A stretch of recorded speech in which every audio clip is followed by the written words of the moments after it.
All right, guys, good evening. Tonight we are going to be talking about the next lesson in our civil rights unit, and that is going to be focused on successes of the movement. So our learning target for today, I can explain the successes that emerged from the civil rights movement. So we're going to be looking at 3 or 4 huge successes that came about because of the civil rights movement and because of this civil disobedience that we have talked about up to this point, specifically what we talked about today in class. So the first event that we're going to look at is something called the Freedom Riders. Now, who were the Freedom Riders? Typically, they were younger African Americans. I'm just going to abbreviate African Americans. But you had white people who were Freedom Riders. You had old people who were Freedom Riders. It was pretty diverse, but for the most part, it was younger African Americans who rode on buses. Sorry, my pen's really bad. Who rode on buses challenging federal legislation that basically said that interstate bus routes, so like federally owned buses and everything like that, could not be segregated. And they would go to southern states in hopes of protesting segregation that was still taking place. So they were younger African Americans who rode on buses. What did they do? Like I just said, they tried to challenge segregation in the South that was taking place on buses. Ay, ay, ay. This pen stinks.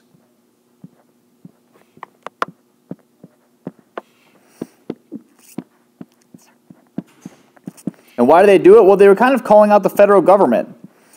They were trying to say, hey, you created this legislation, now follow through with it.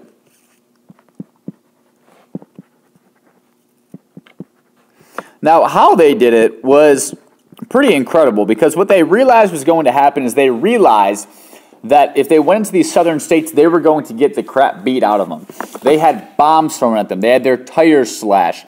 They were beaten with brass knuckles. They were beaten with clubs and yardsticks and everything like that. Everything you could possibly imagine, they were beat. And the thought process was very similar to what we talked about the protesters in Vietnam, is they wanted a reaction. And they got it. Because what ends up happening is it leaks to the rest of the United States that you have all these Southerners who were beating these kids who were just trying to be integrated in a federal interstate on a federal bus. And so what ends up happening is the Justice Department and a guy that we've already talked about, a guy by the name of Robert Kennedy, they basically follow through and they ensure and they enforce that segregation in travel facilities, any travel facility, so the restroom, the lunch area, wherever, is illegal. So segregation in all travel facilities is illegal. So I'm going to try to write that.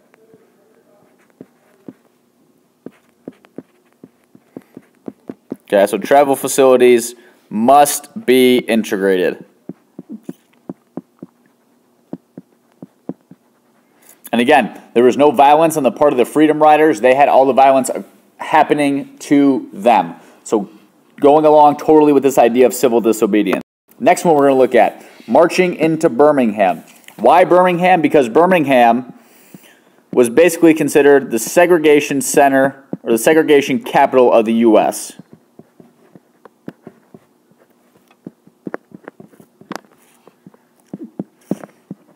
And Martin Luther King felt that if he could integrate Birmingham, he could integrate any place in the United States.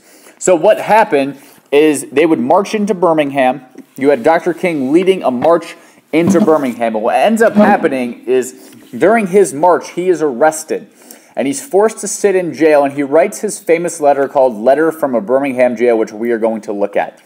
He gets out of jail, and a couple of days after he gets out of jail, he plans another demonstration. Except this demonstration is with kids. And instead of having adults marching, he has kids march through Birmingham.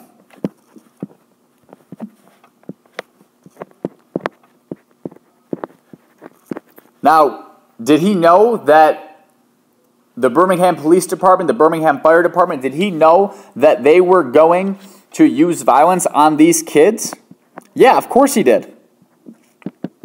And again, with this whole nonviolence thing, we need to develop and we need to gain sympathy from people. And so what ends up happening is you have fire hoses sprayed on these kids. You had these kids beaten with police sticks, pepper sprayed, vicious dogs attacked all of these kids. And what happens? The world sees it. Very much like the Democratic National Convention. The whole world is watching. The whole country is watching. And so that's... All right, guys, we had some confusion as far as the program kind of shut down as far as recording. So I'm just going to leave all this stuff on the screen, and I'm just going to kind of go from here. So what we're going to see happen is we're going to see a huge march on Washington take place. This is going to happen in 1963 as a result of JFK trying to get Congress to pass a Civil Rights Act. So that's what we're looking at right here.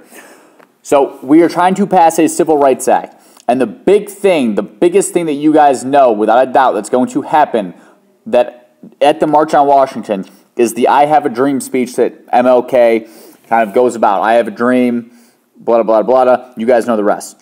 All right, so the numbers at this March on Washington are huge. We have over 250,000 people who come to Washington, and over 75,000 people of the 250 are white. And this is huge because we're really starting to gain traction for the civil rights movement in the white community. And that is absolutely crucial because the more white people we can gain, the more it's going to spread. Very similar to the domino theory. If we can get a couple people on board, we're going to get more people on board. Those people will get people on board, so on and so forth. And it's only going to add to the movement.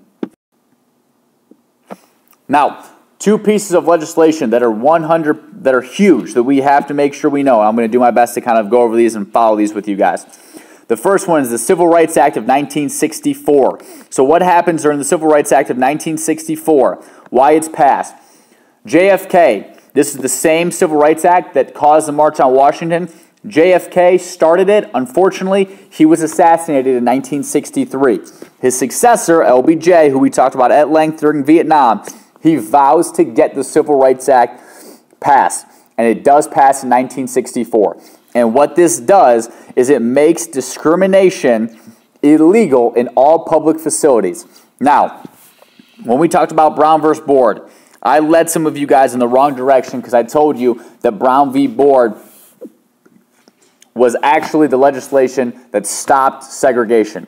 That's not true. Unfortunately, I got mixed up a little bit, and that's my bad. What Brown v. Board did was it set the tone for all of these other acts being passed. Brown v. Board got things going. The Civil Rights Act of 1964 slams the door home.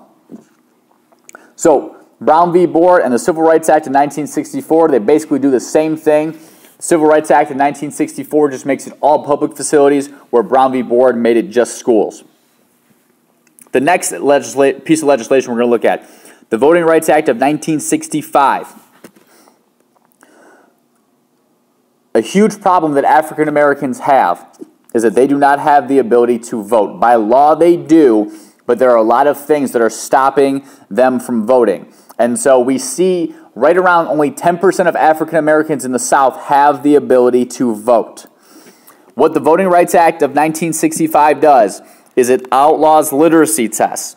And why this is so big is because literacy tests are the big things that are holding African Americans back. We talked at length when we talked about Plessy versus Ferguson and hardships that African Americans face, that literacy tests would be used to make sure that African Americans could not vote because you could perform a literacy test differently on a white person than you would on a black person.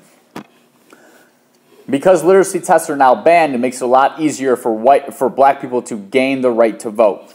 Also, what it does is it allows federal officials to come into southern areas where there is a lack of African American voting registration, and the federal officials could come in and they could make sure that African Americans are registered, and they can make sure that African Americans are following through and voting. What this is going to do, these two pieces in the Voting Rights Act of 65 is it is going to increase the amount of African American voting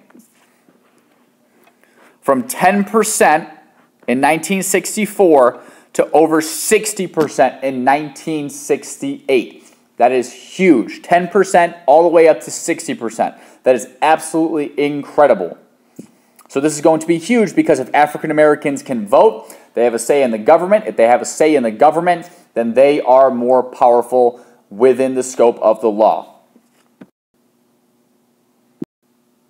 All right, guys, that's all I've got. Have a great night. I will see you tomorrow.